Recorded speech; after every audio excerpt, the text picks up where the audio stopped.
Oh, yeah. Let me ask you guys a question. Do you like movies? But more importantly, do you like people talking about movies? Because I can't find anyone talking about movies. In fact, you could say that I've been looking for something very hard to find, something I can't define. Wait a minute, I think I just defined it, because I'm looking for a podcast. Looking for a podcast. Podcast. I'm looking for a podcast. A podcast about movies. And Steven Seagal. And Scott Adkins. And Ving Rhames too. Who knows? Maybe a movie about aliens too. I don't know.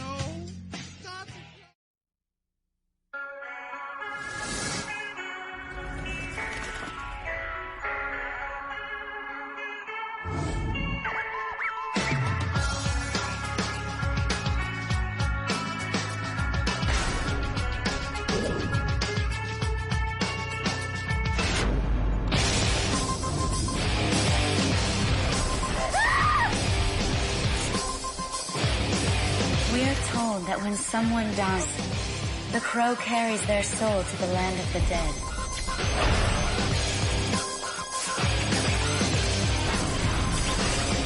Then sometimes, the crow can bring that soul back to put the wrong things right.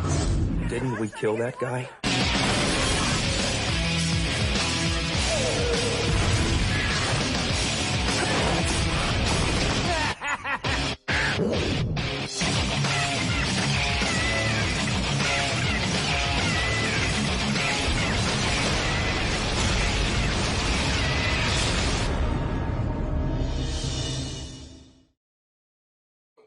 Hey everybody, welcome to Movie the Podcast. That's right, Movie the Podcast. I'm Sean, this is the sound of my voice. What did you do last week where you were like, you were very formal about it last week. You were like, this is Movie the Podcast. We are Movie the Podcast. I am Gogs the Podcast. This is Sean the Podcast. We know what to do. I want to start doing it like all these like an NPR. Yeah, this is the sound of my voice. God, I started listening to some Westworld podcast today, and they're like, you could tell that they're just not very personal. Is it called Westwords? No, but it should be. Yeah.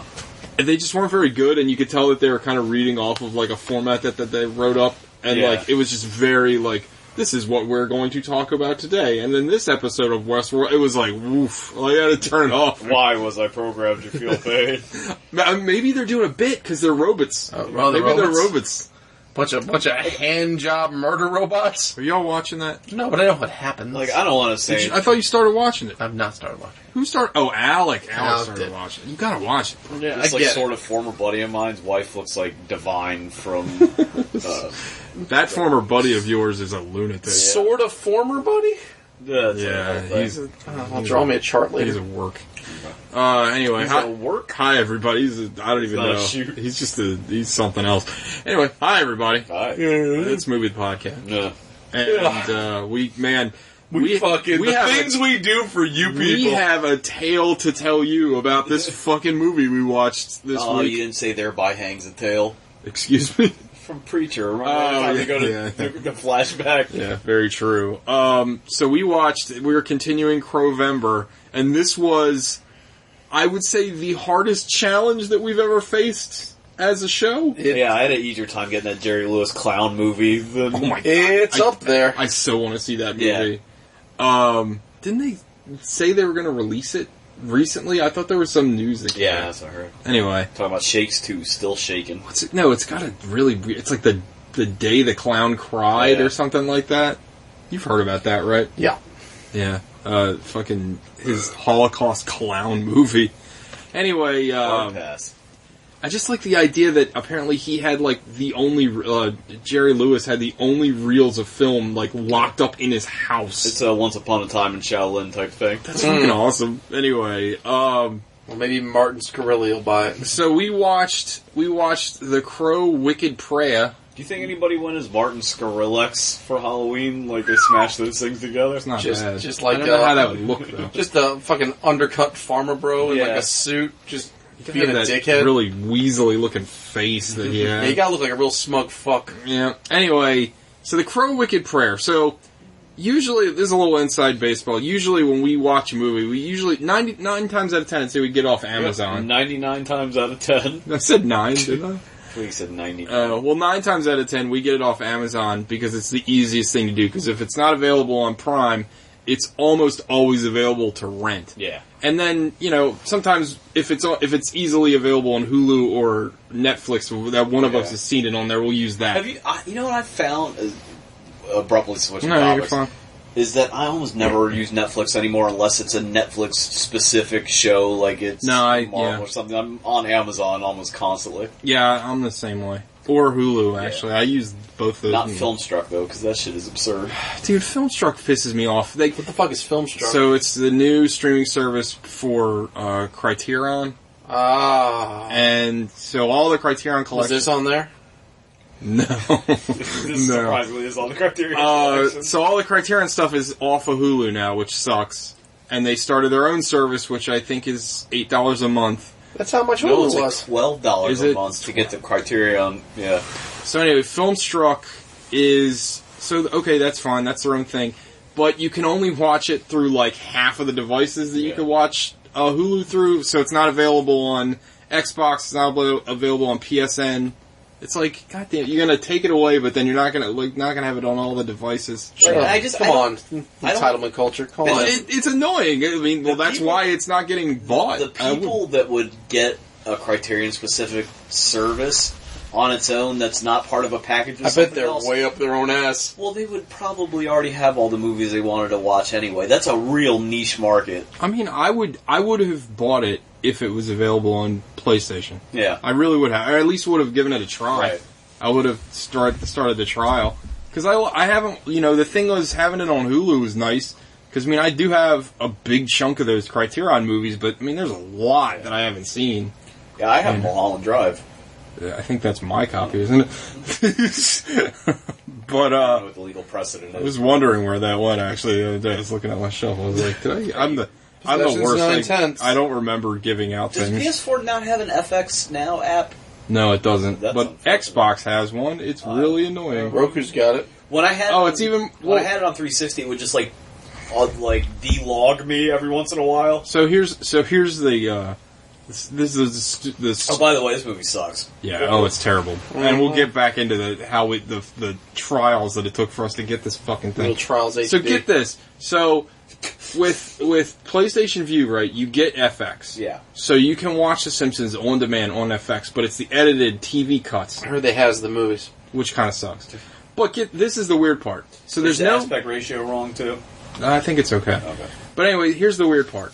So there's no FX Now app on PlayStation, but you can go on Xbox that has the FX Now app and sign in with your PlayStation Vue as your TV provider. It's like, what? Like, what? And did you know that HBO Go won't work on PlayStation if you have Comcast?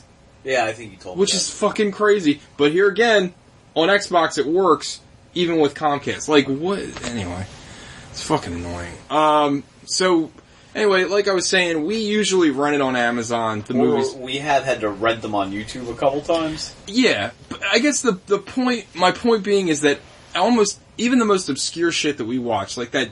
What was that movie? Dark Agency Legacy of Agency of Vengeance. Dark Rising. Yeah, we found that. Yeah.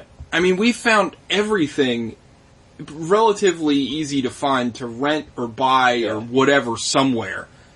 The Crow Wicked Prayer, is gone. It's been expunged. Is that the right word? Expunged. Expunged? It's been basically wiped from the fucking. It's earth. nowhere. The only thing we could find were physical copies we could buy, and then barely some suspicious bootlegging websites that we could try to watch it off of, which they didn't work. So we went to Amazon to rent it, and it said, sorry, this video isn't available in your area. So we remote. Yeah, I have a virtual private network. We remote accessed into TJ's computer from here with a virtual private network to try and Amazon. And then when we changed it so that we were in London, it told us that, the content provider, some from London's on the phone. Yeah, it told us that, when we were over here, it said that it wasn't available in our area. So we changed our area to somewhere completely different. And in London, it's just not allowed at all. Right. Yeah, so what's up with the Crow Wicked Prayer? It's like gone. It's like somebody spent a very... They tried hard. Shockingly, this movie is based on a novel. And that... A Crow novel? Yes. I guess, remember when Robotech had novels? Yeah, sure. That is also not available to purchase in any format anywhere. It must have hired Arnold Schwarzenegger's company from the movie Eraser to just eliminate all traces of this film. Nothing about this movie. We watched Eraser, right? We did watch Eraser. That was one of those mini disc movies. It was terrible. It was not good. Not as bad as this. Nope. So yeah, The Crow Wicked Prayer is the hardest movie that we've ever had to watch on the show. To actually find. It was impossible. So we had to go to a website whose extension was .to. Yeah. So it was either run by Toronto or Terrell Owens. It was Terrell Owens' intro web. Oh, it was so weird. And yeah, we watched Chad Ochocinco. We watched it on neck a and neck. shitty stream, and it kept buffering every 5 seconds, so it made a terrible movie even worse. Right. Yeah, we sat through an hour, 30-minute movie in about 2 hours and 40 minutes. So, like, if we had to go to crowtorrents.computer. If you want to, like, if you want to... Sadness.net stands for? What's that? Computer? I don't know. Is it? If you're one of the, if you're somebody that likes to maybe watch the movie kind of either before or after we review it, good luck. You can buy it. I think we found it on Best Buy's website for like $4. But you can't get it on its own. You have to. Oh yeah, it was with City of Angels. So at least you get one good movie. Right. I mean, City of Angels is easily worth $8. Oh, for sure. That was a pretty good movie. But this movie's not. This movie is bad. But anyway, we'll get into that. Do a little housekeeping first. What'd you guys watch this week? Gogs! I watched Toy Story a bunch. Is that a new Toy Story? Huh? Toy Story a bunch? No, just Toy Story. Oh. And then OG Toy Story. The original. How, the first Pixar So film. I haven't watched that probably since it came out. Mm-hmm. How's the animation hold up? The animation is definitely not as good as it gets later.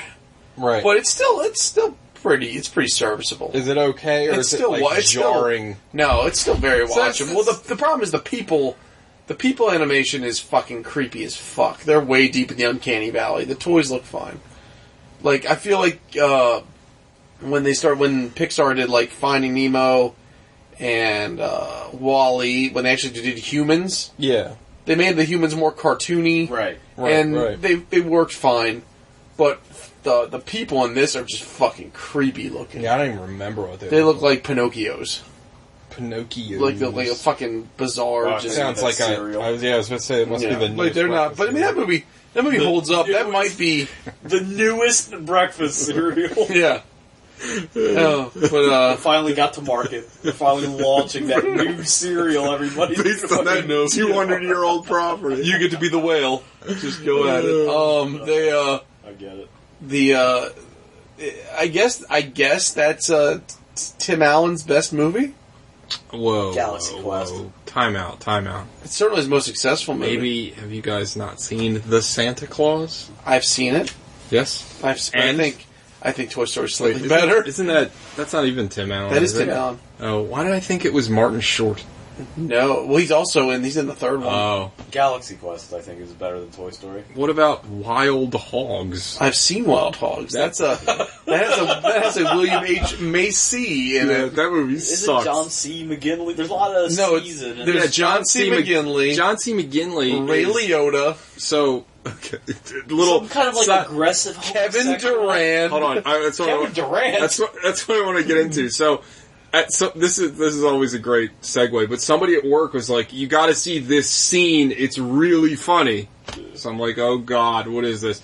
So, it was a scene where the Macy and John Travolta and Tim Allen and like the main cast, I forget who else is in it. Martin Lawrence, yeah. They go to a hot spring, right? Yeah. Like, on the middle of their road trip, and then... as dudes are wont to do. Right, like that happens. Well, you know, they've been fucking hauling ass on their hogs, so they gotta, Right, you know, their biscuits are burning. So, anyway, so they go skinny dipping, basically. And then John C. McGinley, like, wants to, like, fuck them all. And he's, like, weirdly, like that weird sort of homo stereotype where he's like, I'm gay, so I just want to rape you. Like, Right. it's real. It's that weird kind of like straight lens into homosexuality. It's I don't remember that scene at all. It's terrible, and this guy's like, this is fucking hilarious, and I'm just watching, I'm like, what is the joke? Like, oh, It's so hilarious. How could two men even have sex? They just slam their penis heads together? God, I wish you said that. If you said that, I'd laugh. Do they just like pee up each other's holes?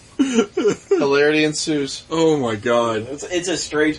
But yeah, that's his character in that whole movie. Apparently, like, it's a running bit, like, Right. where he just constantly wants to fuck them all. Yeah. Because that's what you want to do. It's like an aggressive... Dude, I totally don't even remember that subplot at all. It's there. It was an aggressive... I don't remember Bunny trying to bang the wild hogs. Who? Bunny from Platoon? Yeah. Oh, right. As an aggressive homosexual, the man you want to rape is Liam H. Macy. I mean, I do, but that's a whole Getting other old thing. William H. Gacy. I was a big fan, big Magnolia fan. Right? Big Fargo guy. Oh, absolutely. Loved him in the cooler. He's great. He's one of those guys Yeah. that's good in everything. He's eminently fuckable. I'm sure like, yeah. a bunch of young girls are creaming themselves over William H. Macy. Dude, they're in every He's in the- what that one preteen's show? locker. You know. Senseless, worthless, what's that one Shameless. show? That's it. It's okay. Senseless, the Marlon You can Wayans watch David one Spade season. vehicle. You can watch one season of Shameless, and you're like, yeah, that's enough, because they kind of just do the same Take thing. that. It would have been better if it was Seamus. Yes. Ooh.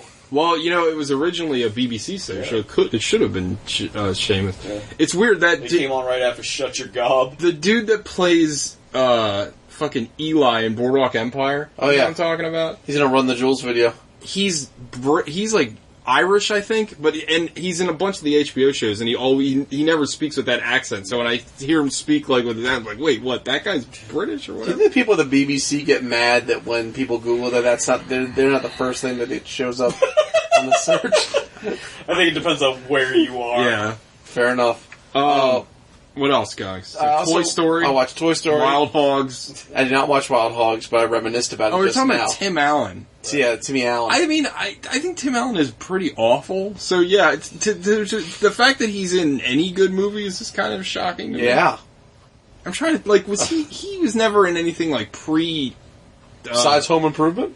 I was gonna say like pre Home Improvement. He was just a stand-up He's a comedian. stand-up comedian, He yeah. wasn't like a movie star. I loved Home Improvement, though. Really? That's when I haven't watched it now. I don't know if it holds up. Don't care. I'm pretty sure it doesn't. I laughed a lot when I watched it as a kid.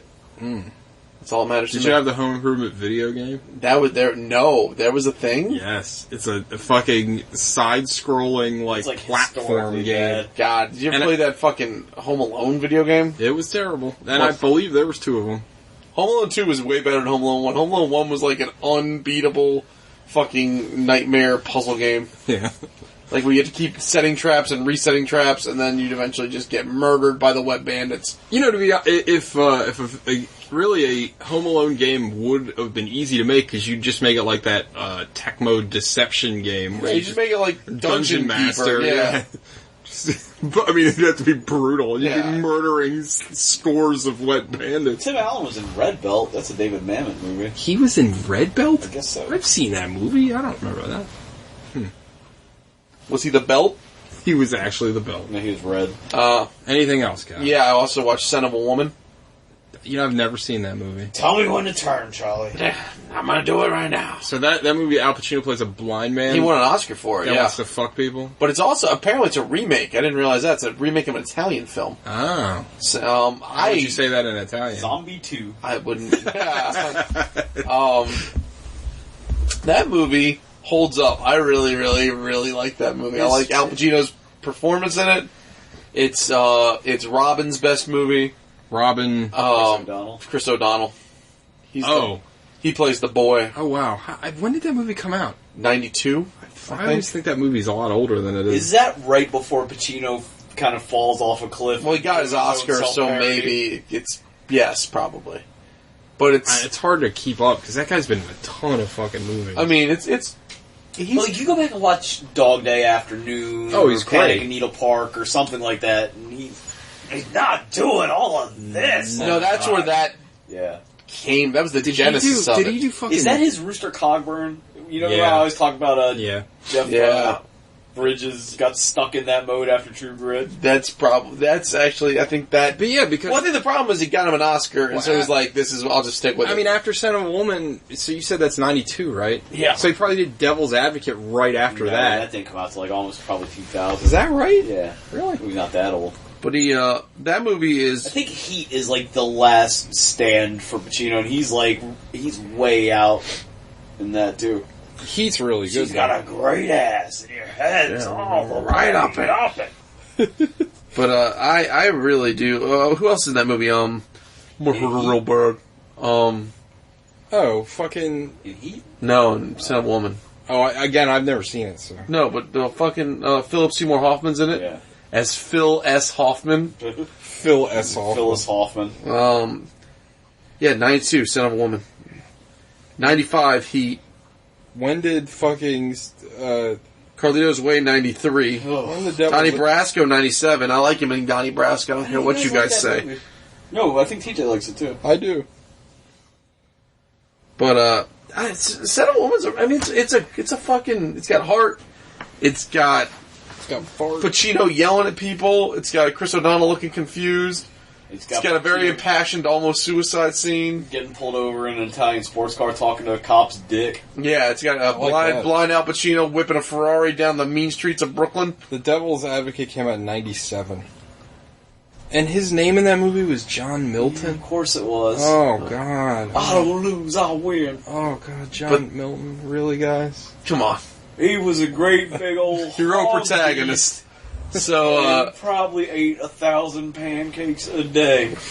He was in The Insider. That's a pretty good movie. wait, are you doing your, I can't do the Keanu Reeves Southern accent. Oh, I thought you were doing your Holly Hunter. That does kind of sound like the Harley. But but Son of a Woman, and it's a Thanksgiving film, which is, there's apparently 3 Thanksgiving films. I've seen 2 of them. Home for the Holidays is really good with Holly Hunter. That takes place in Baltimore. Is that a Thanksgiving movie? So there's 4. Apparently there's Planes, Trains, and Automobiles, which I love. Yeah, Son of a Woman. right. A movie with Ed O'Neill called Hutch. Dutch. Dutch, excuse me. That's a good movie. Never seen it. It's pretty good. And then now you're telling me there's a Holly Hunter vehicle. Yes.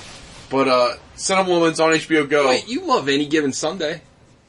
I do enjoy Any Given Sunday, yes. You love that movie. Your Yeah. mama's ringing the dinner bell. Life is a game of inches. That movie. I like that because Willie Beeman's song has a lyric that says, Ladies- "You got the ladies Cold creaming." creaming. Gross. That cold puss. I love that cold creaming puss.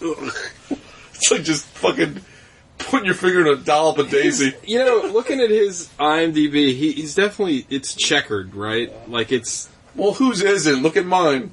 Fair just- enough.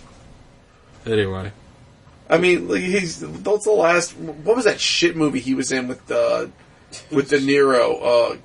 Righteous Kill? Yeah. oh, I never saw that. It looked I awful. think Heat's it. I think Heat is the last. The last. Are we talking about the last good one? Yeah. No. So City Hall came out after Heat. That's pretty good, I think. Did anybody see the one where he's the murder doctor? Again, The Insider. Dr. That was a HBO movie. I don't. So that doesn't count? I mean, I guess it counts, but I never saw it. The Insider came out after Heat. I think The Insider's pretty good. Is he good in it, though? Is the Yeah, thing. I mean, I don't really remember. Insomnia, he's good in it, but that movie's not great. No. Yeah, maybe so. So, God, I haven't seen a lot of these movies actually since Any Given Sunday. I've seen almost none of these Am movies. I remembering it right that him and De Niro aren't even in that scene? They're not actually together? That's a composite? in that What, the righteous... diner scene? Yeah. In Heat? Yeah, I think Oh. so. Because they. I thought it was a I thought it was a composite They when couldn't they're stand at the each other. shootout. Oh, they don't like each other? That's a They shame. didn't, I guess. Oh. But yeah, I think if you look at that, there's no shots with both of their faces in the frame, really. Hmm. There's a lot of, like, over-the-shoulder, reverse shot shit. I like We're Dick very Tracy's Big Boy Caprice. Oh, God, Dick Tracy. That's a movie I kind of want to rewatch. It holds up. Because I haven't seen it since I was a kid, and I didn't understand anything about it. You get the parody now. I understand that it's still probably pretty bad, but I bet I would probably like it. Fucking Breathless Mahoney. Do you own that? That seems like something you would own. You know what? I'm surprised I don't own it. It seems like something I should own.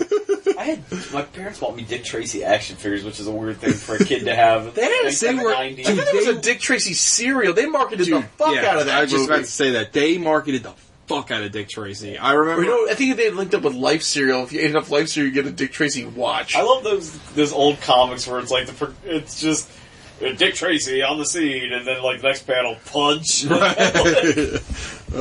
Anything else? Tracy. Nah, that's it. The other guy on the show, Sean. I watched things. What'd you watch? So I watched. You watched the thing? Sir Brett Ratner's Red Dragon.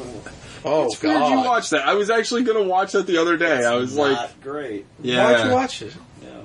Because I watched Manhunter recently, and I just got the PlayStation View when it was on. So. Yeah, I kind of had to, I've been watching Hannibal, so I was like, maybe it's time to revisit. So we both watched Philip S. Hoffman movies. We did.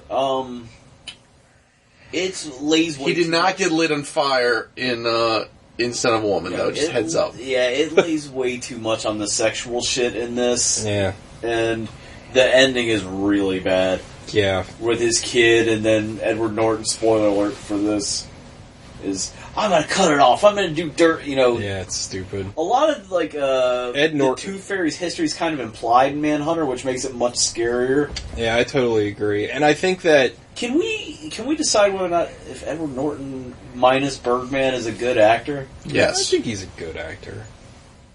Yes. I don't know. Maybe I just like him. He's good in Fight Club. I know you don't. You're indifferent to that movie. Well, there's good Fight Club. Did you ever see The Heist? Because he is awful in that movie. I've never seen that. That's the last Brando movie, right? Wait, was he? I don't remember being terrible in that movie. Bad. Go back and watch it. The thing about his I don't think he's great in that Hulk movie either. He's alright. I mean, that movie's not great. He's good in Birdman. I don't know if he's it's playing himself. He's great in Birdman. He might be the best part of that movie next to Keaton. The thing about Red Dragon, though, comparing it to Manhunter, and then for me also comparing it to the show, I really liked the portrayal of Will Graham in Manhunter. Right. I thought that guy from CSI did a great job, and like you just said, a lot of it's understated. A lot of the background isn't really... It's kind of left to the viewer. American History X, he's good in that. He's good in that. You just don't like Nazis. He's good in that. Yeah. But I think in Red Dragon, from what I remember, everything that movie's not good, by the way. American History X is not good? Oh. When was the last time you watched that movie? Oh, a long time ago. Okay. That's an Edward Furlong vehicle. It is. Yeah, but he's also kind of... He's second lead in that. He's not Oh, he's not even close to second lead. He's fourth lead. But, what was I saying? Was he good in The Illusionist? I've never seen it. Boring as shit. The movie's boring, but it came out the same year as Prestige. The Prestige, and who gives a shit, because The Prestige was amazing. What's my boy's name? Paul Giamatti's good in anything, though. He's great, and shoot him up. That is true. Movies. I like that movie. Yeah. Anyway, from what I remember about Red Dragon, everything was kind of on the surface, whereas I think that Hannibal and Manhunter did a much better job at being subtle and made you think a little bit. Red Dragon has no discernible style, and Manhunter is nothing but style. Well, I mean, it's the difference between a Brett Ratner and a Michael Mann. A guy that actually can direct and a guy that just kind of punches things out. Everything... Like we said when we reviewed Brett Ratner's Hercules, everything that he does is off the page. It's not like he adds... a good director takes a script and's let's try this or that. I don't think, we've been talking a lot about Blade Runner tonight, off air, obviously, and I don't think that script, obviously. I don't think that script for Blade Runner, if you just looked at it right off the page, was what Ridley Scott ended up doing with that movie. Yeah. And it's because he has a vision, and that's what good directors do. We were talking about last week, all these movies that I've really liked lately, to include Crow City of Angels, are big vision movies. Yeah, absolutely. Gogs has something to say. You don't like Wes Anderson movies, but I liked him in both Moonrise Kingdom and Grand Budapest. Yeah, I'll give you that. I didn't see Grand Budapest or Moonrise Kingdom. He's good in both of those. And I personally like Death to Smoochie. I thought he was good. Okay. I like that. Yeah, I like forgot that about too. that. This movie. I tapped out after Royal Tenenbaums. I think that was it for me. Red Budapest Hotel might be his best movie. Also, probably a little bit of a departure from his other films, in my opinion. But I really like. He's good in that.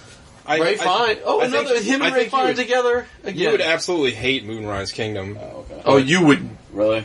Well, yeah, it's about it's kids. probably the most Wes Anderson of a movie you're going to ever get. No, but it speaks to your exact critique of what you don't like about him. It's about It's about a bunch of rich kids whose parents didn't hug them enough. Specifically, that's what that movie is about. Yeah. But this That's time... what all of his movies are about. But this time Die Hard's in it. Yeah, he's in, Is he boringly mumbling his way through a movie, or is he actually making an attempt Nah, to do he's something? fun in that movie. He's fun in that movie. I like Moonrise Kingdom. It's good. Yeah. Also barely in it. I mean, he's more of a cameo than The anything. kid in that movie fucking kills it, in my opinion. I really like that movie. I like all his movies except for the Darjeeling Unlimited. You don't like the Darjeeling Limited? In my opinion, it's his weakest movie. That takes a hell of a turn at the end. It's not bad, but it's not great. Anything else, Sean? I also watched Shogun Assassin, which I might end up watching again here shortly. Yup. We got the we both got the Criterion set. You and I. Yeah. Yeah. Where we ripped off Amazon. We didn't rip them No off. fault of ours. They ripped themselves off. And that transfer is fucking amazing. How'd that happen? When they announced the Criterion announced the Blu-ray was going to be released, I think Sean or I went to Amazon to pre-order it, and the pre-order for the Blu-ray was the same price as the DVD. No, they flip-flopped the prices. That's so it. the Blu-ray set was like $30, and the DVD set was like $70. Yeah.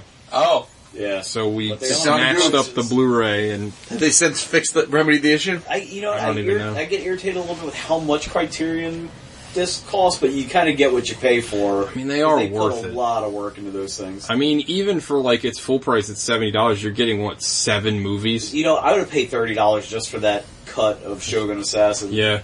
Which I know you're not as crazy about, No. but it's so much fun. It's almost like a pulp movie. But you haven't seen the individual I have films, not. so if Are they as fun though? Because the way they cut those two movies together, and it's just like it is like nonstop. I think it's. I mean, obviously it's The Lone Wolf and Club Criterion Collection Blu-ray. or Cub, but yeah. What did I say? Club. It's like Captain man. Caveman It's movies. the Lone Rangers. Currently $100. There you go. But no, I mean, are they? I think they're as fun. I mean, it's not like the standalone films are like direly serious. Yeah. I mean, they definitely have like a more. I love. Well, I mean, you saw Lady Snowblood, Yeah. right? I feel like they're right along those I love the lines. kid's voiceover in Shogun Assassin, Yes, I hate which it. gods will recognize. Oh, from It's from Kill Two Bill. Liquid Swords, right? yeah, it's from Liquid Swords. Oh, and Kill Well, Bill. it is in Kill Bill. It's when he says no, BB. Yeah. Shogun Assassin's too long. It's like super gross, which is not something you expect. I think forget sometimes in the late 70s. I think it came out in 78. Yeah. They made all 6 of those movies in like 2 years or something. Yeah, It they was crazy. they churn those things out real fast. Like a real Well, wet. and we'll see that it came at a time over there where they. So you had the Lone Wolf and Cub series that was really popular. You had Zatoichi, the Blind Swordsman. Yeah. You had Hanzo the Razor. I think that's the name of that series. Anyway, all of those series were these serialized like samurai movies. Yeah. And they were just like assembly lines. Like one would come out, then the next would come out, and People wouldn't even get out of costume. They just move right over to the next well, one. it is. A lot of the same production crews were working on all these movies, so they were just churning the shit out. And actually, the guy that plays Zatoichi is the guy that plays Ito in Lone Wolf and Cub. Yeah. They're brothers. Oh, okay. They kind of look. They like you could tell they're brothers. They look very similar. I do like that Lone Wolf doesn't look like... If they made that movie now, you're not casting a guy that looks like that. Although apparently he was a shoot swordsman.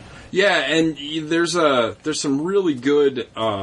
There's like one of the opening scenes in the first Lone Wolf and Cub movie, which is called Sword of Vengeance. It's fucking great because you don't really, they don't start, linear. Yeah, I can't even talk. Linearly. Thank you.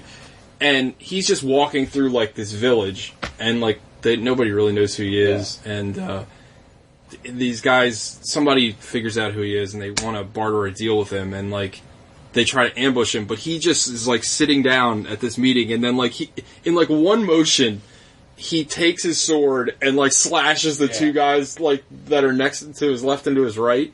But it's done so fluidly, it like looks fucking fantastic. Some really great shots, and it's great.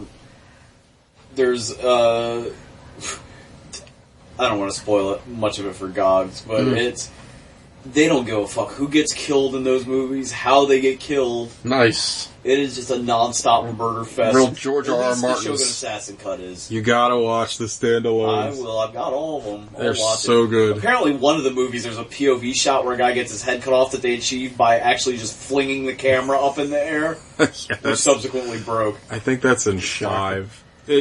5 and 6 are a little silly, but 1 through... so wait, what is Shogun... Is Shogun Assassin not part of the canon, then? Is it the first what they did was... And this was like a fairly popular way that they did with martial arts movies for a while. When they released them in America, they took the first 2 movies and just stitched them together and they cut out all the talking parts. all the slogs, just all kabooms. Yeah, that's exactly what they did. And it is awesome, and I like it a whole lot. I think after this movie, they wrote a little thing about it the other day. It's a lot of fun. And that I was very excited when I saw that Criterion collection coming out, because I own the DVD box set, but exactly. And I don't think you can get that anymore. Might as well just give that away Goodwill. We'll just throw it straight in the garbage. It might be worth something now because it's out of print. It's been out of print for years, because I think it's published by an old anime company, AD Vision, which I don't think they even exist anymore. But funny thing about Toei produced at least one version of. They own the rights to. The company that made Godzilla. But I don't think Japan? they released that over here. Oh, okay. Toei has maybe international DVDs, but I don't know if they released anything domestically. But funny thing about this is how low budget that initial DVD box set. No budget. No, the transfers are passable from what I remember. Is it not the real Howard Hessman? No. No, you had to buy all 6 of the movies, and then you had to send away for the little cardboard box to put them all in. Jesus. That's pretty. As long as we're making things great again, can we just go back to shooting everything on film? Yeah, really. Because it's unbelievable the difference. All those movies look really good. Yeah. Sword of Vengeance, again, which is the first movie, that movie looks absolutely amazing. Yeah. And they probably shot it in 3 weeks, but it looks incredible. But that's it for me. Cool. I watched a couple of things, and by couple I watched 2. That's a definition of a couple, guess, right? Yeah. I watched Blood Simple, the Coen Brothers' first movie. Talk about a movie that I bought months and months and months ago and just never watched. And it's incredible. It's I really this would be a good reason to get that film Struck, because you could probably watch it on there because Criterion released. I got the Blu-ray at Giant for $4. The old, you have the same Blu-ray I do. You don't have the new fancy Criterion one. Blood Simple is absolutely amazing. It's the fact that it's a first time filmmakers is even more incredible. So wait, it's the Coen Brothers' first movie? Yes, didn't I say that already? Yeah, but I wasn't listening. Yeah. So yes, but I wasn't listening. Yeah, it's the Coen Brothers' first movie. It's a real Cannibal the Musical. It's a neo-noir, basically. That's how most people describe it. It's in alt black and white. It's in color, blue and red. But it's a. So is it Blade Runner? No, I mean that's also neo-noir, but correct in a different kind of context. This is a neo-noir in the sense that it's a very noir story. It's like contemporary. Yeah, it's like a murder. Actually, one thing, we've been talking about that one director that you've been... Jeremy Saulnier? No, all his movies, by the way, are available on Amazon Prime right now. Oh, okay. Jeremy Saulnier, total side Jeff note. Nichols. Yeah, Jeff Nichols, the guy that Give Me Shelter and... Take Shelter. Take Shelter, sorry. And Loving, I guess, comes out soon with Joel Edgerton. Babyhead Man. Yeah. So we were talking about how he is one of these guys that really hits rural America well. Yeah. Coen Brothers do it pretty good too. And this movie, Blood Simple especially, even though we're talking about a movie that came out in 1989, I think. Really, you think about No Country for Old Men or something like that. Raising Arizona obviously is a silly movie. Yeah. So that doesn't really count. But No Country for Old Men, you definitely get that kind of small town American feel. And yeah, absolutely. And there's little spatters of it in Fargo. Yeah. Definitely in Fargo. Blood Simple is about this tiny, small town where it's a simple story, really, that just gets out of hand. And again, that's very... Most of their, It's very noirish, because the idea is that, this woman is cheating on her husband. Her husband's kind of a scumbag who owns this bar. And then the scumbag husband hires a private investigator played by M. Emmett Walsh. Say that name 3 times fast. Who is... show up. M. Emmett Walsh is... How he didn't get an Oscar for his performance in this movie, I don't know. He's so fucking Ever good. been in anything else? He's been in, literally 300 movies. He was in Blade Runner. He's the police commissioner in Blade Runner. He's also a go-to, I think, if you need a bigoted Southern cop. He is unreal in Blood Simple. So fucking good. And anyway, so he's this sleazy, kind of morally questionable private eye. And I don't want to give too much away, but what happens is that the scumbag husband ends up getting really pissed off, and he hires M. Emmett Walsh to kill his wife and her lover, and it just goes... What about the cook in the thief? No, different movie. But it just goes insane from there. But it's just all really expertly done. It's acted well. It's shot well. It's cool for 2 filmmakers that have such a huge catalog. It's kind of neat to watch it with the perspective that you have now, because you can see kind of the building blocks of their style that they would end up, kind of building upon later on. There's some things, too, that they're totally out of place. There's this very showy kind of transitional shot that they do, which in and of itself isn't bad, but you're like, oh, that's not the Coen You brothers. think about it, almost all their movies are something that starts out simple and gets blown way out of proportion. That's their bit. Yeah. Big Lebowski is a classic. Oh, basically, it's Chinatown, essentially. Burn After Reading. Yeah. Raising Arizona. Mm-hmm. Oh, that starts with a kidnapping, but it ends up with, a disciple of the apocalypse. Fargo. Yeah. What about... I did not see, was it The Lady Killers? Terrible. Don't, and it's a remake, so don't even worry about it. It's not even worth it. No Country for Old Men. Yeah. I mean, he just happens upon that scene. Sure. It's definitely their bit. Yeah. But yeah, Blood Simple is one of those movies where it's like, man, why did it take me so long to see it? Hudsucker Proxy. I do. It's an even the Hudsucker. Oh. I thought you said Never saw buddy. that. Come here, buddy. It's for kids. Oh. For kids. Barton Fink. But anyway, Brown for kids. Barton Fink. Barton Fink's really good. Barton Fink. Have you ever seen that? Yeah. It's very good.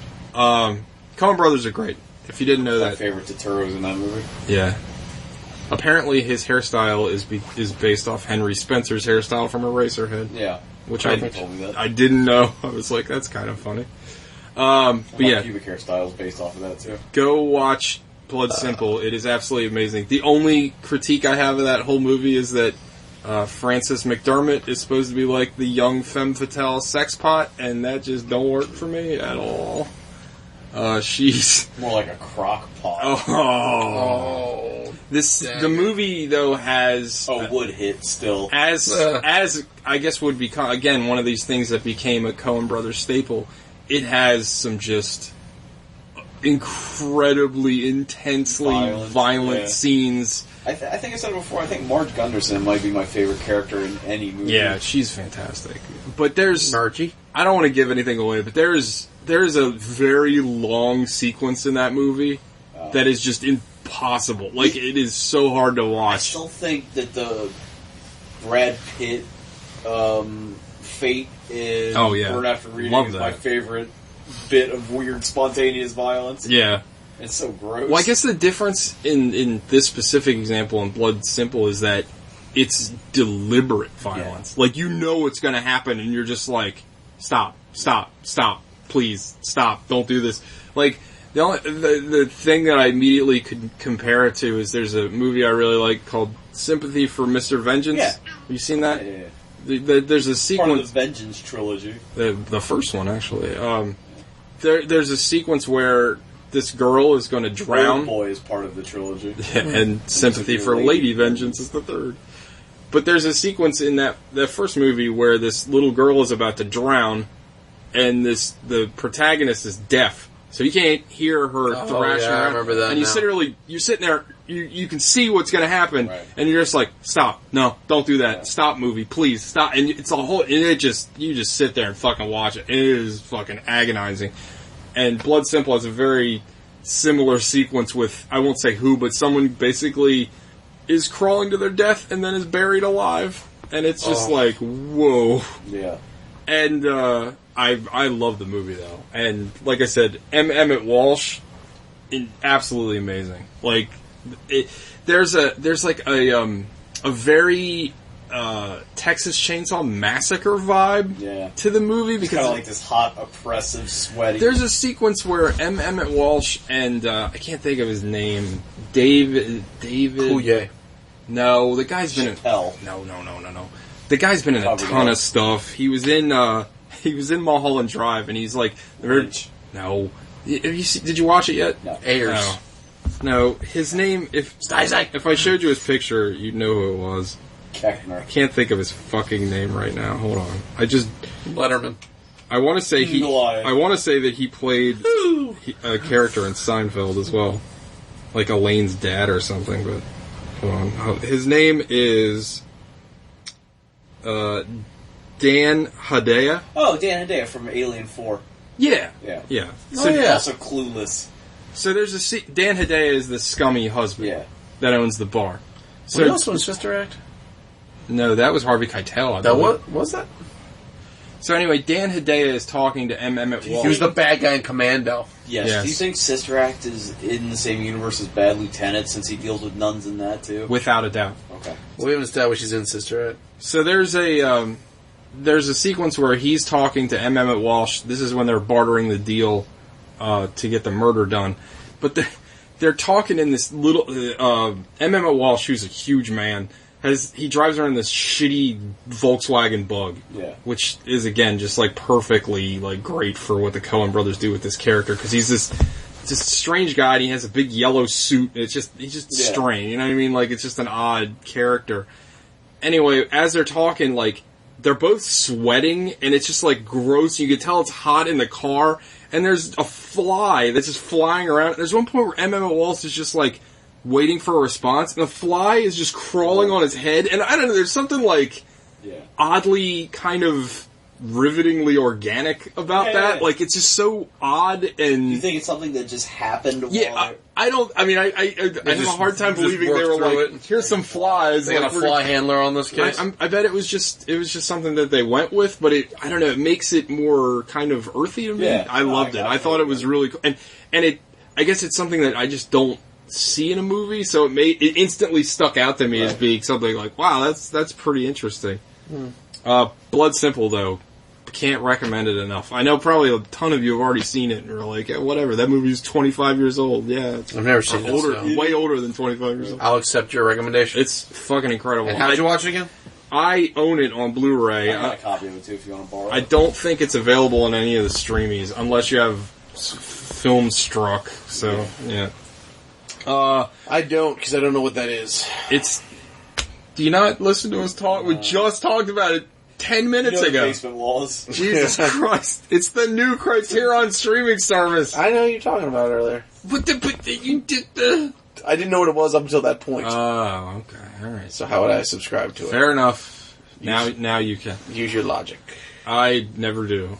So, in keeping with themes that TJ was watching movies that he's bought and never watched, I also watched The Killing, which is a 1956 movie by Stanley Kubrick. Yeah. Also Criterion Collection. It's another film noir. It is amazing. Very early Kubrick, not nearly his first, because that guy was like one of those kind of studio hands for a long time. So he did like Paths of Glory and some other stuff. But this is very much like, I was reading a bunch of essays about the movie after I read it. And this is very much like a lot of people look at it like his like starting to kind of frame the way he wants to make movies instead of just kind of getting movies done.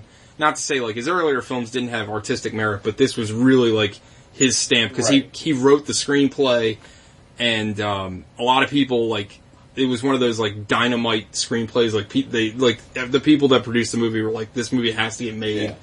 And Max Landis's Shadowrun script, exactly like that. But the Killing stars Hayden Sterling, who was Lowell on Wings. What's that? Lowell on Wings? Lowell on Wings. He was also in Sideways.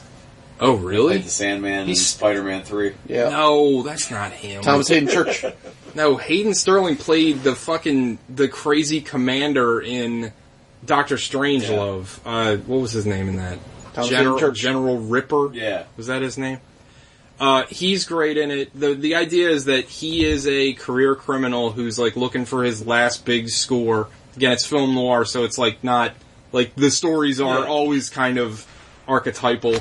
But he's doing his last big score, so he's got to assemble his team and all. And the idea is that they're going to knock over this racetrack, and it's just everything is paced really well. There's a lot of like these things where the movie shouldn't work, in my opinion. It does a lot of things that we critique about movies all the time, where it literally has a narrator that's not a character in the movie telling you what's going on in scenes. Yeah. Somehow it works.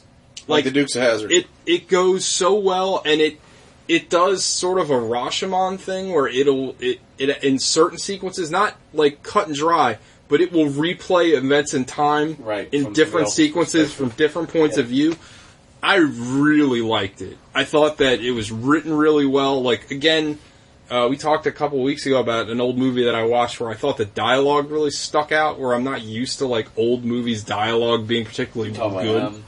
I think, it was M. Yeah. Watch out for that headline. He's a bad egg. This, aside from Hayden Sterling's voice, and it's funny because Hayden Sterling has is in a bunch of the supplemental material. He's dead now, but he just talks like that. Like he's like, "What are you gonna?" Like he's got that very classic '50s leading man. Like, well, this is what we're gonna do. And is there a white tiger drinking suds on the side? It's literally what he sounds like, and it's not.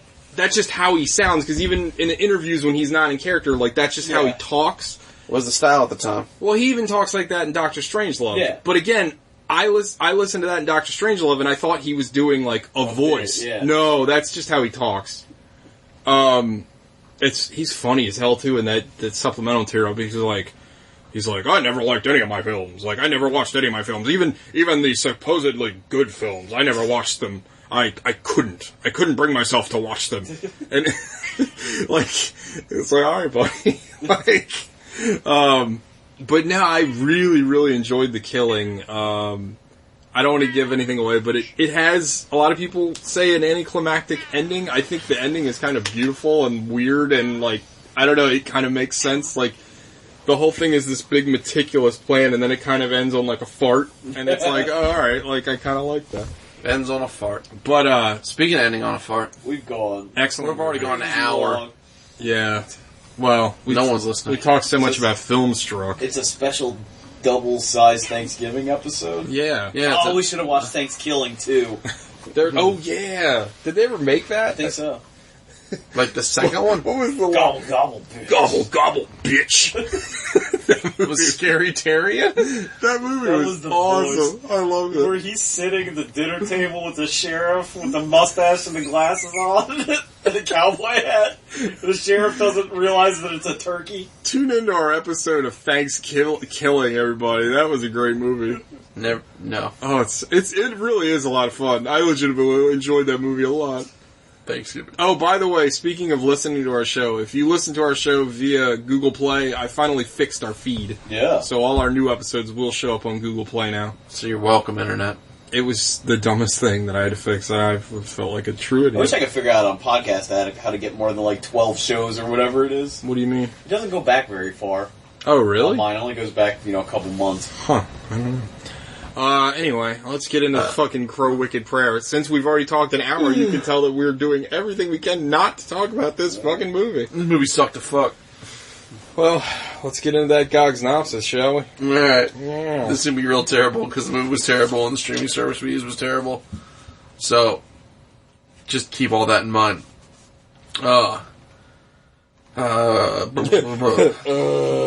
Crow Wicked Prayer movie starts. Finally a Dapple movie. What does that mean? The Dakota whatever pipeline. Oh. Yeah. Got a toxic El Camino situation. How is that barrel possibly under pressure from that axe kick? So we got a Four Horsemen situation. This sucks. This is incredibly disjointed. We're 30 seconds into the movie. So Death got arrested? Question mark. Boreanaz looks like burn victim black hair Superman Dennis Reynolds. Airbrush game on point. Wait, this was a novel? Why is John Connor saving a bag of scorpions in the fridge? Yeah, What was that? what was all the that scorpion shit never came back? Never No. paid off at Never all. paid Do you off. think that's a Sting reference too? Oh my god, was everything a Sting reference? So the Native Americans are the bad guys? Question mark. Native Americans. Question Right. mark. So why do these crippled guys tag John Connor's van house? Sloan talking about the Crow mythos at a casino groundbreaking. Yeah, what was that? Did the casino ever come back? No. How is this talentless hobo pulling this level of trim? Oh, That's a good question. That is a good question. she is Native American. Note the jade, sir. This hump in a funeral suit biking to propose to his girl with a scorpion diaphragm. So the penalty for possession of a bag of scorpions is Russian roulette in this town.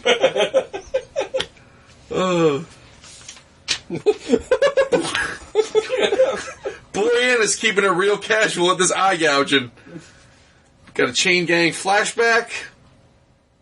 So this gift store double murder eye snatch was for what now? Nice heart apple, you pervert shirt. Fuck, Tito Ortiz's eyes are close as shit. So I guess Angel pledged the 666 frat. Got a lovely Bones moment with a flammable refrigerator. That movie gets brought up a lot here. It does. This satanic fuck shack has craft services. So the Satanists want to keep the mind open? This is gross. Revenge against who? Fuck. The old cackle at the toaster scene. Time to plow Lady Justice. Send me to Sleepy Gary. Stupid Gary. Time to redecorate with fire. Finally, we get a Lady Crow. Kendrick Lamar hauling bodies with a top hat. This looks like a classy wedding. So wait, the preacher murdered Angel's dad? This ghost town must have a booming whore clothing trade. That was just kind of brought up and dropped. Like, that wasn't... Yeah, I forgot about that. The mine thing got dropped too. Everything got dropped. Yeah, that's bad. You think there's a 4-hour weirdo cut? Oh, of there's this? trying to be. Oh my god. They might still be filming it. That's why you can't get it. Yeah, there's still Oh, it's production. not It's still in yet. post. That's why it's a WIP. These are just the dailies. Do you think that like the people that produce this movie are like suing the filmmaker and trying to get their Maybe. money back? So that's why they halted all the I don't ways to watch it. I don't know. This LGBT Avenger is late for his Panic at the Disco show. Furlong karate is the worst karate. Oh, it is. Amen to that. 100% that is not a UL listed bug zapper. 1 down, 4 to go. To the Chromobile. He took, no lie, what, like an hour and 15 minutes to kill the first guy? Like, good lord. Danny Trejo is Big Chief, totally not Mexican. More revenge subplot. This lady needs to walk off this husband's death. John Connor murdered a man who was committing rape in broad daylight. Time for Tito Ortiz to turn to a euphemism for diarrhea at Raven Fest. Pause, key reference. Yeah, he said it's time for Montezuma's revenge. Oh, yeah. This must have been the inspiration for that Universal Soldier bat fight. Why is War taking cover? Tara Reid knows what's up. Oh, the Crow looks so much like K-Stew. Wow, the Crow gets tomahawked, and the other not bird Crow got shot with a bipod shotgun. I knew you'd bring that up. It was terrible. Tara Reid gets all of her information from wood carvings. This is garbage. Oh man, this mass murder is really going to ruin my crime stats. Memory transference is not admissible as evidence. Time for some Deadpool cosplay at the graffiti church. Oh, this church was the titty twister. Got a Macy Gray hooker bouncer doing security for D-Hops, the desert pimp. Angel got satanic ringworm. You stole my Necronomicon. Satanic ringworm. Assemble the preacher, police, Indian, Vato militia.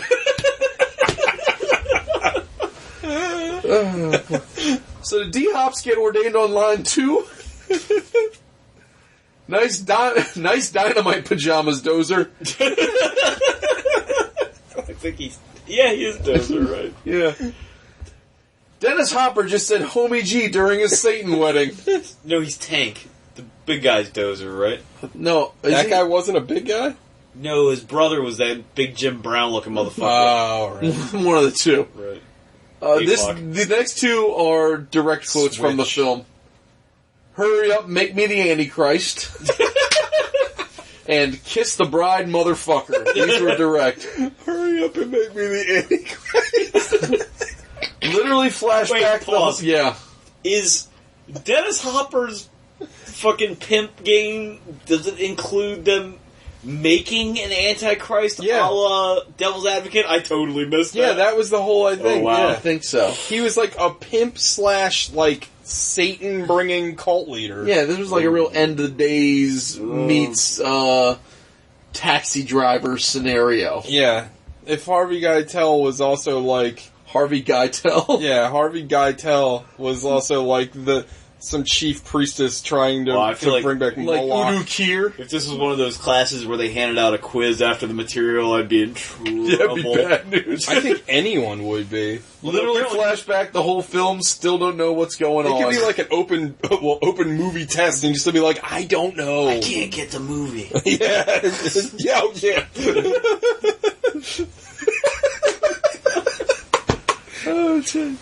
Oh fuck, he's the devil now? Where did Satan get rope darts? Nice Roland, bro. Dennis Hopper apparently got his hood pass. Why is he talking like that? I have no idea. D-Hop Desert Fur Coat game on fleek. Call in the extras. Do you think they went H. Dennis in their Rolodex and thought they're calling Dennis Haysbert? And that's why all that dialogue's like that? They fucked their shit up. Oh. Or maybe it was like a True Romance situation where like they cast Gary Oldman. And they wanted to get. He's like, just do the Gary Oldman thing. Right. It's supposed to Is be it White Boy Day? Apparently, it was supposed to be a black guy, but Tony Scott thought it'd be funnier to have Gary Oldman do it. He was right. Gary Oldman killed it. It makes the whole movie like breasts. He's my favorite part of that movie. Really? I know I'm pretty. I know I'm pretty, but I know set a titty. I love this. Pretty as I a know, set but of I don't know titties. if he's the best part of the movie. I would say. Fucking the Dennis Hop. No, fucking Walken's the best part of the movie. You're the best part of my No. movie. Tara Reid looks. Patricia Arquette's fangs are the best part of that movie. I do it. Yeah, that's a great movie. BT Dubs. Big fan. I love that Clarence Kitty's fucking crazy. Also, my favorite Bronson Pinchot line ever. He's on the phone with Oh yeah. Lee. What the hell's Donowitz? And he's like, "You want me to suck his dick?" Oh, who the fuck is Dick? Tara Reid looks like she's made bad life choices, and Angel channels Jim Carrey. Yeah, he does. That's how you know he's the devil, because he's like, hey, I'm making wacky. I'm being wacky. Somebody legally distinctly impede me.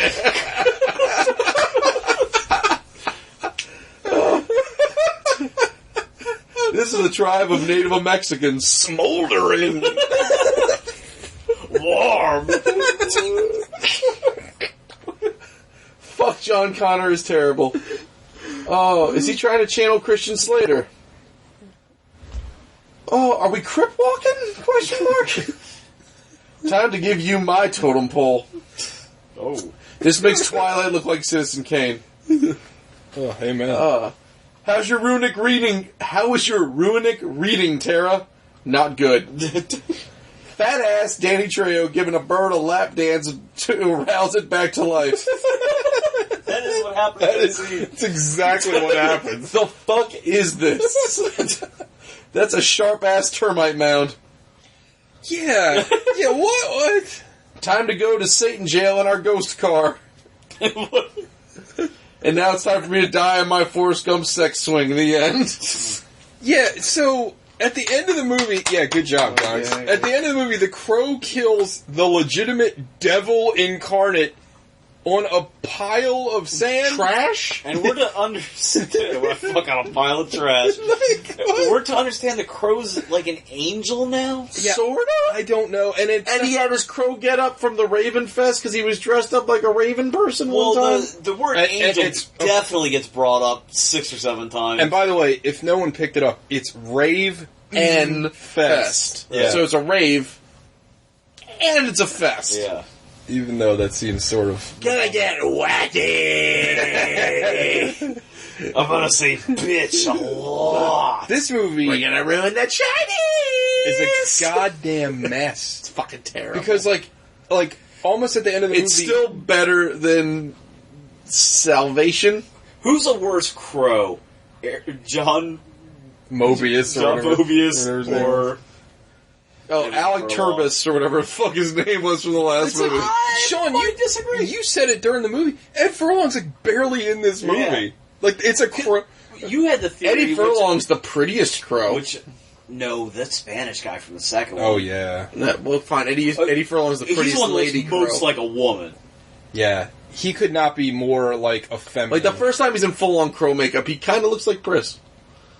he looks like Kristen Stewart. Yeah, Like, he he looks- looks exactly like Yeah, Kristen he Stewart. looks like a lady boy man. And like I guess. And we're led to believe that he beat a rapist to death with his bare hands on a Right. picnic. yeah. There's a couple. And then they became jail brothers with Boreanaz. I thought they were shoot brothers.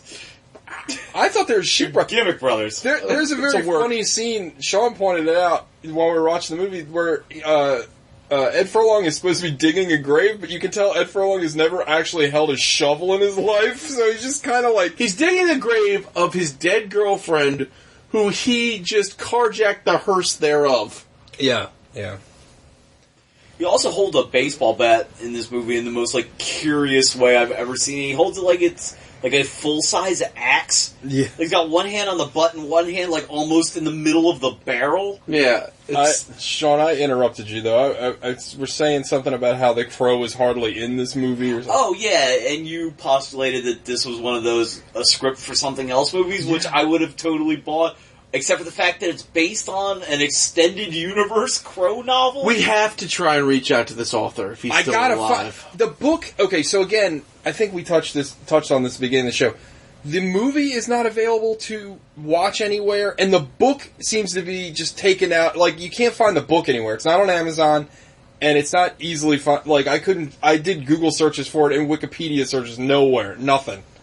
It exists. I know the name of the writer. I don't know nothing about the... I know Another nothing thing about the book. I floated past you was whether or not somebody gave the script to Robert Rodriguez, because this is like the worst Robert Rodriguez movie. It smacks of a hell ride. Yeah. So, like, in the beginning of this movie, you're introduced to the bad guys, like the David Borealis's, like, Satan gang. Yeah. And they're the four horsemen of the apocalypse. They're war, famine, pestilence, And Well, War the Boreanaz' Third. death. yeah. And when they do that, they stop. They put up, like, stat cards. How else would you describe that? Like, it's like they stop the movie, they freeze the frame, Yeah, and then sure. they put like guys, help me It's out. almost like on a blind date where it would stop and be like... They give you statistics. Yeah. They Like, do it in Suicide Squad too. They It's do it in the annoying. rundown, but it's not as terrible. And it's like it's totally Yes. out of place in this fucking movie. Well, that's Well, the no, thing. it's not. It's the established. We don't know that yet because that's how the movie establishes itself. It's a movie that starts. But it doesn't ever. They don't ever go back to that. Like, what is the pace? What is not the pace? But what is the tone of this movie supposed to be? It's supposed to be dark. It's supposed to be funny? It's going for an El Mariachi feel, is what I think. Is it? I think so. Well, I mean, besides the music And the Danny Trejo-ness of it. It is very. Yeah. It's very Machete too. Ooh. It's a real heavy-handed clusterfuck. And the funny thing is that all of the like Danny Trejo and his people are clearly Mexicans, but they keep getting referred to as Native Americans in this movie, which doesn't make any sense at all. Mm. And all the crows Native have been illegal immigrants. to boom.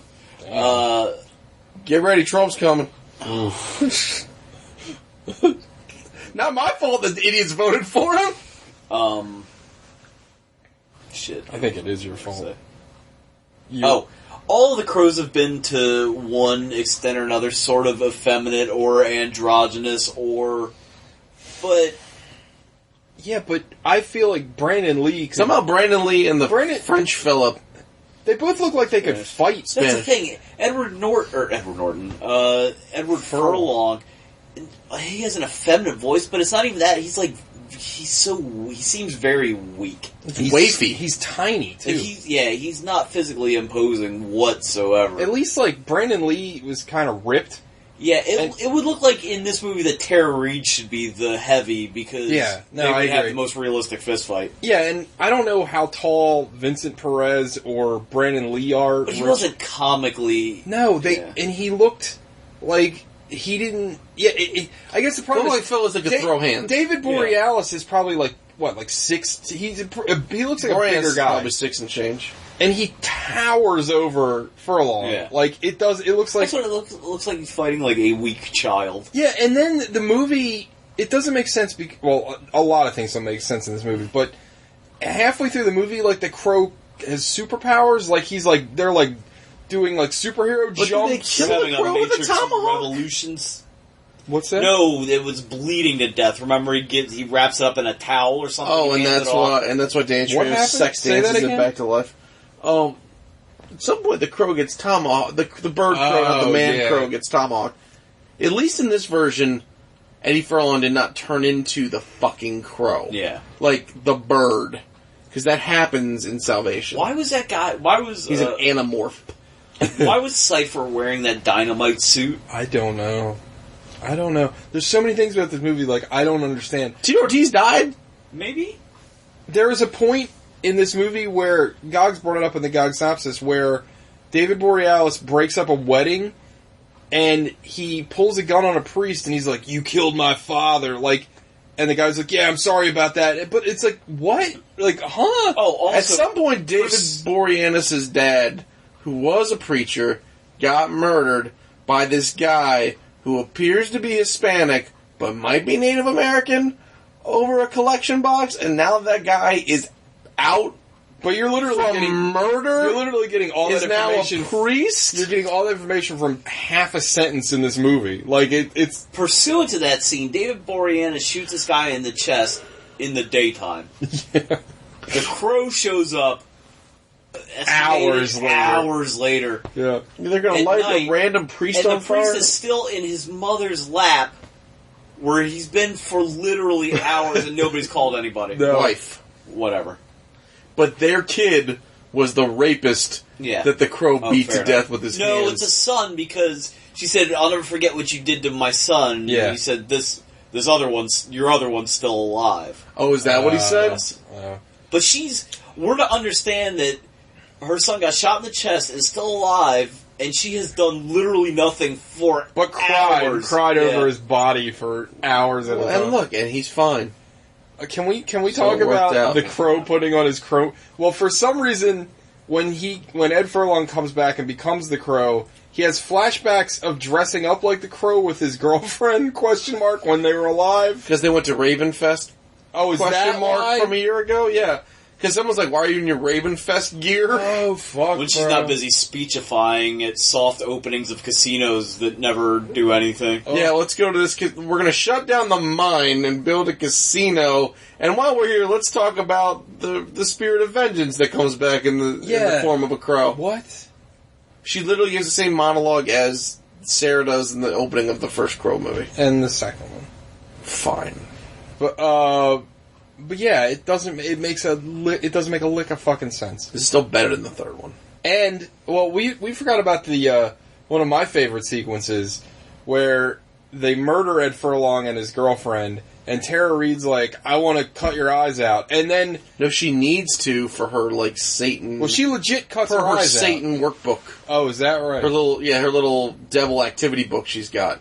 So she cuts her eyes out, and the next shot is her literally holding, like, this fucking comically clean fake eyeball. Yeah, it's totally clean white eyeball that she puts into a box. Like, what the fuck? And she's approaching this eyeball. Of course, you don't see anything, but she's approaching this eyeball removal in a very curious angle. Oh, she's like, I'm trying to, like, have you ever had to, like, chip away at, like, not drywall, but, like spackle? Yeah. That's what, the way she's looking, kind of stabbing upward. She's, instead of holding the knife in a stabby cutty motion, she's holding it parallel to the girl's face, like, walking towards it like it's a brand that she's going to brand her head with it. Yeah, how that worked, I don't know. But, of course, this movie has no money, so it doesn't show you a thing. And Edward Furlong money. Oh, God. Is he getting a better rate than Eric Mabius? Is he getting what do you think Dennis Hopper made doing this movie? A sandwich. Dennis Hopper is in this movie, everybody. Dennis fucking Hopper. Dennis Hopper, that they just wound him up and just sent him in. And he's just like Nicolas Cage from Face Off. Yeah, same haircut. But he's just... And he's speaking... dropping a lot of street lingo. In this incomprehensible jive. Yeah. He keeps saying homeboy. Yeah. Isn't that what it is? You're the original OG, man! Oh, man. He actually said that. Yeah. It's something else. God, I mean... And then he gets flashback to fuck about when he used to break in Tara Reid before she murdered him. What was the purpose of the beginning, like, with the workers and the explosion? What the fuck was that? So I feel like there's something to do with that mine that never comes back. I feel like something got cut out of it. I think what they were getting at when Boreanaz was going off in his Jim Carrey in the car was his whole bit, like how the devil gets his jollies, is by winding people up into a tizzy till they start killing each other. Mm-hmm. And so the miners versus the Native Americans was like that conflict. Oh. That they got to the point where there was a riot and people were killing each other. Which happened. Yeah. Well, alright. So there you go. Alright. Hey, somebody bought your book. Alright. Alright. Well, that is a cause to celebrate. I will. Alright, well... He should have ran for president. And this movie looks super cheap. Like, it looks like a television. It looks a bad television. Absolutely. It's a bucket of fuck. Oh, holy shit. I think I found the book. The most Canadian of television shows. What are you going to do with the book? I'm going to read it. Not on a show, obviously, but I'm good. That's not bad. You should. I'm really excited to read this book. Anyway. Where'd you find it? Google Books, it looks like. I don't know. Oh, is it a PDF? It is, but I do what I gotta do. Right. Anyway, is there any other thing that we need to bring up? I think we covered every piece of shit in this movie. It's garbage. I can't fathom how they got so many people with, like, notable names involved. Yeah. Well, none of them are, like, big stars. Yeah, but I mean, like, Boreanaz was on... By this point, he was already Angel, and he was in Bones, right? Like, yeah, but he's done some shit. TV guy, though, like... I don't know. I mean, he's like a... You know, he's a known guy. Tara Reid's awful, but the Hopper... But Hopper... I got the Hopper. He wasn't up to much around then, either. And he's probably like one of these guys. He's probably like fucking... Daytray's got something else to do, right? That U-Bowl, how he gets, Ben Kingsley in his movies. Yeah. Like, he probably called Dennis Hopper, who was filming somewhere close, on, like, a weekday or weekend that he wasn't working. It's like, Dennis Hopper's like, I'm bringing my fur coat, man. It's like, perfect. Dennis Hopper 100% is working for Rails on this, right? Oh, easy. Oh, yeah. Without a doubt. That's the entirety of Craft Services, is that fruit tray. Do you think that fruit tray was actually from the Craft Services It very well table? could be. Just devil's food cake, Oh, yeah, devil's eggs, and deviled ham. There's a sequence where they all hang out and eat deviled eggs and get high. Yeah, there's eating peyote. At this Satanist ritual, there is the healthiest looking tray of fresh fruit you've ever seen in your life. Also, we learned that David Boreanaz has no concept of what devil's food cake is. Because instead, the line as written should be, we've got deviled eggs, devil's food cake, but he says we've got deviled eggs, devil's food cake. Yeah, we got deviled eggs, deviled ham, and devil's food cake. Should I buy the book for $6? Yes. Come on. Put it with Goggs' Southland Look how Tales shitty the novels. fucking... Even the cover looks I know. shitty. Again, basement rules. Do you not remember when we talked about how the cover looks like a Shadowrun cover? No. See? Jesus Nah. Christ. This is where intelligence goes to die. Yeah, this whole place is the cone of ignorance. This movie's terrible. Five Knuckle Shuffles, everybody. Sean! One. Is that what I should do? Instead of like... I just put like bird sounds. Yeah, that's a good idea. Damn it. Why we figured this out the last week? Can't give it a 0. No. How many caw, bang, fuck, I'm deads do you give it? I don't understand how to reading works. Yeah, I mean it's maybe not as bad as Crow Salvation. Is that what it's called? Yeah, that was the last one you guys But I watched. mean, if we're not doing fractions, then it's really a push. Yeah. A 1 is a 1 is a 1. Yeah, I mean they'd both be 0s if it wasn't for Point Break. You're very lucky, Point Break. My least favorite movie of all time. Yeah. No, it's garbage. It looks like garbage. The fucking sounds mix weird, and I know we were watching like a spurious copy I don't think of it would have mattered if we were watching this on a fucking 4K Blu-ray. Like, you can definitely hear Dennis Hopper. You can't hear Edward Furlong like this. I'm gonna fight you. I'm gonna kill you. What was that line he had towards the end of the movie where he's like, they're like, how could God pick a man like you? And he's like, he did. And he just kind of walks off. Fuck it. It's not, yeah, that's it. Yeah, it's something like that. I don't know. What the fuck? Oh, it's terrible. You're ignorant.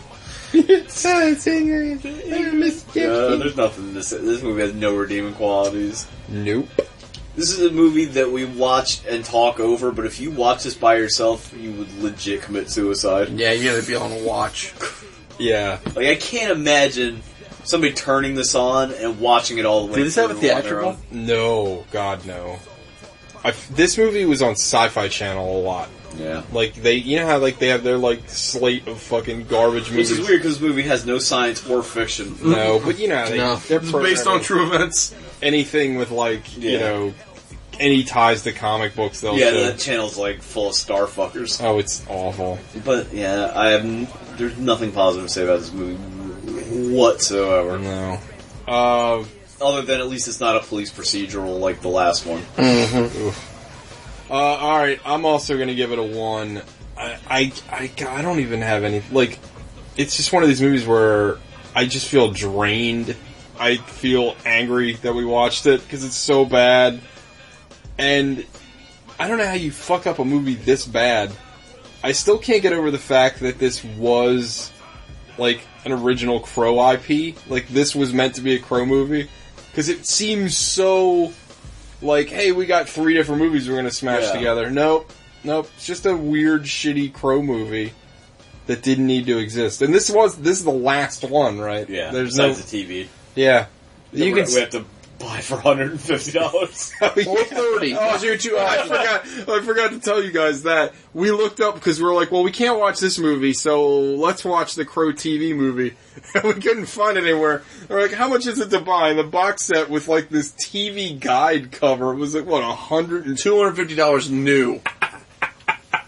Somebody's really sitting Who on the that. fuck is gonna buy that for Some weird Crow completionist. Oh, anyway. A Crowpletionist. This movie is fucking shit. It gets 1. It is bad. It's one of those things where we keep finding new basements. Like, we keep going lower and fucking lower. Well, it's a good thing that we are watching the first Crow, because we'd be in deep shit if we had to try and figure out how to watch that. Well, I guess the episodes are in French on YouTube. Yeah, we want to try and parse that. Yeah, and the Google Translate was not working. No. It was translating the crow sounds into words. It was like a little. But not actual words into words. No, it was translating. Yeah, it was just translating bird noises. Which is an amazing capability I didn't know Google could do. So what, 10? 10 for you guys? I mean, yeah, this is a hard 10. It's right there with Man Tai Chi. This one, it's getting a 1, because the nicest thing I can say about this movie is it's not the Point Break remake. This movie's fucking... I can't believe that that the Point Break remake. Oh, it's worse. Is worse than this. Like, this is like just this. Okay, so how do I explain this? This looks like someone was trying to do something decent and then created the Holocaust, whereas, like, oh my God. like the like Point Break remake was actually like the Holocaust was your intent from the jump. Right. So. Jesus. There you go. Fair enough. It's like you were trying to build a dam, but then you accidentally exterminated 6 million Jews. As opposed to... Oops. Yeah, right. Like, you had good intentions, and then it went south. Oh, did we talk about David Boreanaz's fucking goofy, like, 666s all over him? I referred to it as satanic ringworm, Which but is yes. exactly what it looked like. Yeah, he just kept getting... He kept, like... So, as the movie progressed and they did evil things, like, he'd open up this already open shirt and be like, look what's going on, and there'd just Look what's going on down here. There'd just be 6s all over him. I'm getting wacky! I guess that's how you learn... Wacky devil. That's how you know you're becoming the devil, because you get 666s all over you. Eddie Furlong's terrible. He is... If he's not dead, his career is. He has no charisma. At all. Fucking bad. There is, like, nothing compelling about him whatsoever. Tara Reid might have the most charisma of anyone in this film. Not that it would have fixed it, and yes, absolutely. Not that it would have fixed this movie. Switch Furlong and Borealis. Because he's a lot more, like, he's not good in this movie either, but at least he's... Well, who's gonna take... Right, you can't have... That shrimp is the heavy... Well, it makes just as much sense to have him as... Nah, it's David Goliath punching up. It's like... Is it? Yeah, it has to be. It's not punching down. I don't know, man. I don't think either works. It's like having that kid in RoboCop 2. I love that. Yeah, isn't it a school day? This movie's just so bad. So what's sad is that this is how I expected to feel about City of Angels, and then I walked away with that going pretty positive.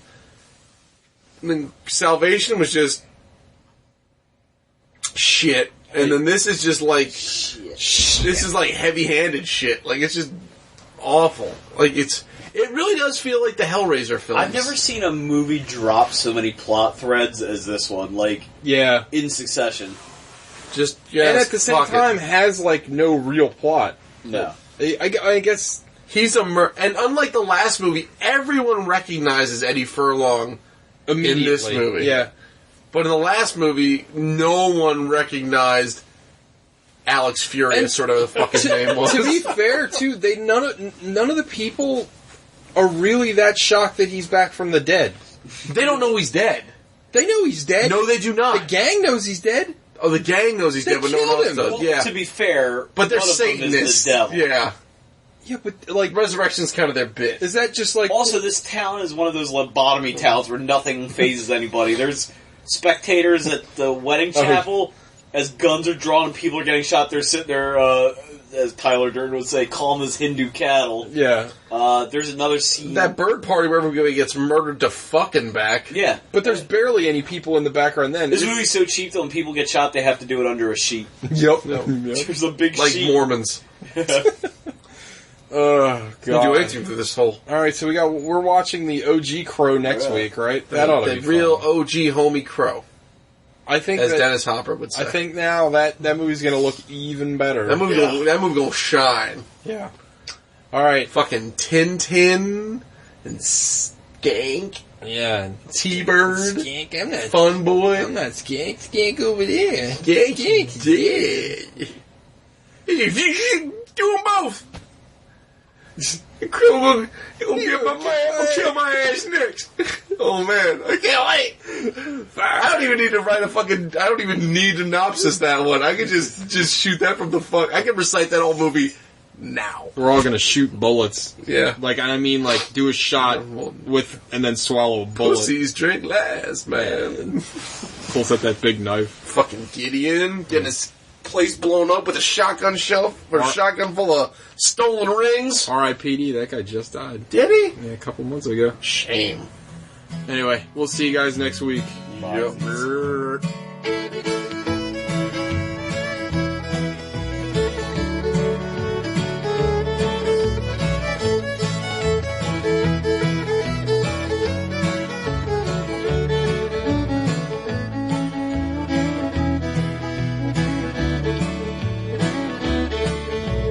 Headed down south to the land of the pines. I'm thumbing my way into North Carolina. Staring up the road and pray to God I see headlights.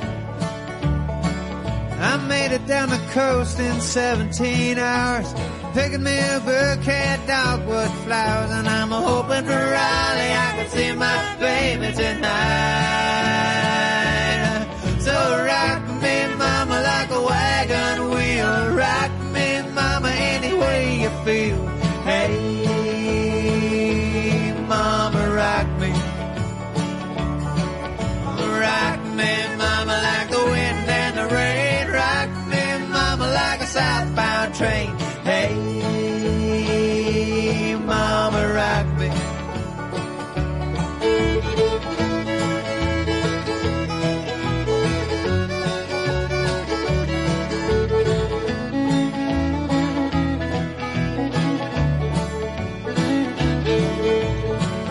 From the cold up in New England, I was born to be a fiddler in an old time string band. My baby plays the guitar, I pick a banjo now.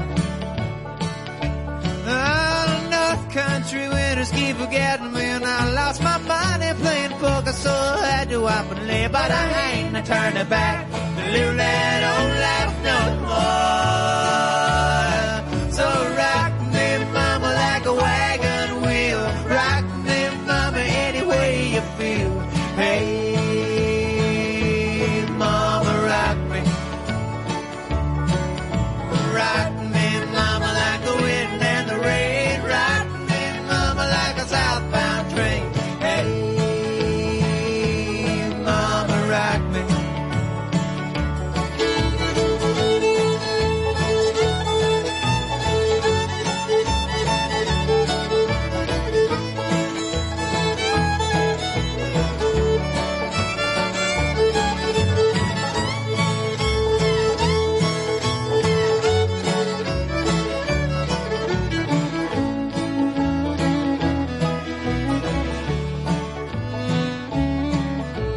Walking due south out of Roanoke, I caught a trucker out of Philly, had a nice long toke.